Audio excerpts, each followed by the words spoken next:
শীত বাড়ার সাথে সাথে রাজবাড়িতে জমে উঠেছে শীতের কাপড় কেনাবেচা। জমে উঠেছে রাজবাড়ির ঐতিহ্যবাহী শীতের মার্কেট। রাজবাড়ি রেল লাইনের মাঝখানে প্রতি বছরই আমাদের এখানে পুরাতন কাপড় ওঠে। বিশেষ করে যারা গরিব দুঃখী তারা এখান থেকে খুবই সাশ্রয়ী মূল্যে সোয়েটার, কম্বল, ট্রাউজার এগুলি কিনে থাকে।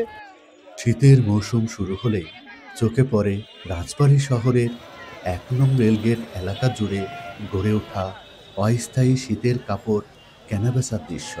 দামে সস্তা হয় পছন্দ মতো শীতের কাপড় কিনছেন বিভিন্ন পেশার মানুষজন। মানুষ এখানে আসার কারণ এখানে একটু চিপ রেটে পায়, এখানে চিপ রেটে পায়, এই জন্য আমার কাছে মানুষের সব ধরনের লোকই আসে, বড় লোক গরিব সবাই এখানে আসে।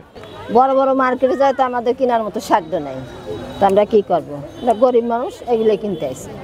সব ধরনের কাপড় চোপড় পাওয়া যায়, গুড়িয়া সব ধরনের লোকজন এনে আমদানি আছে, টুকটাক মানে শীতের কাপড় চোপড় এখানে বিক্রি হচ্ছে। কমেই বাড়ছে সারা দেশে শীতের তীব্রতা। শীতের তীব্রতা আমাদের দৈনন্দিন জীবনে ব্যাপক প্রভাব ফেলে। বিশেষ করে যখন তাপমাত্রা কমে যায়, ঠান্ডা বাতাস বইতে থাকে, তখন শরীরকে উষ্ণ রাখতে গরম কাপড়ের গুরুত্ব অপরিসীম। এই অস্থায়ী দোকানগুলোতে তাই শীত নিবারণের জন্য মধ্যবিত্ত থেকে শুরু করে নিম্ন আয়ের মানুষের আনাগোনাই বেশি।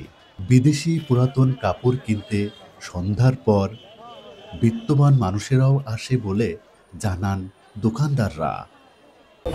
শীত যত বেশি হবে তত বেচা কিনা হবে, গরিব বড় লোক সবাই এখানে আসে। আস্তে আস্তে যত শীত বাড়বে তত বেচা কিনা হবে।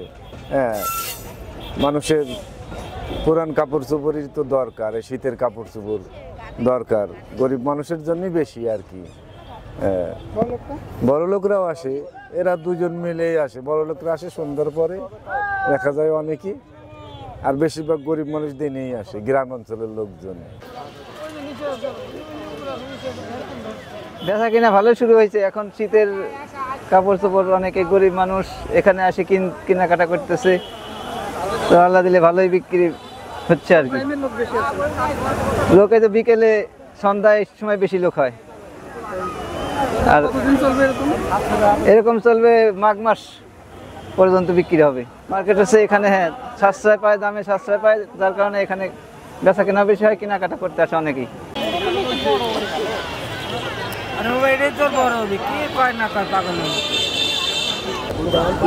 এটা হলো আমাদের বেলভেটের মাল। এই মালটা ছিল এসে নামে চিটাগাং, চিটাগাংতে আসে ঢাকা, ঢাকায় তো আবার আমরা আনার পরে মনে করেন এই যে এইভাবে কাটি। আগে বিদেশি ডলার মলার পাইতাম, এখন কিচ্ছু পাওয়া যায় না।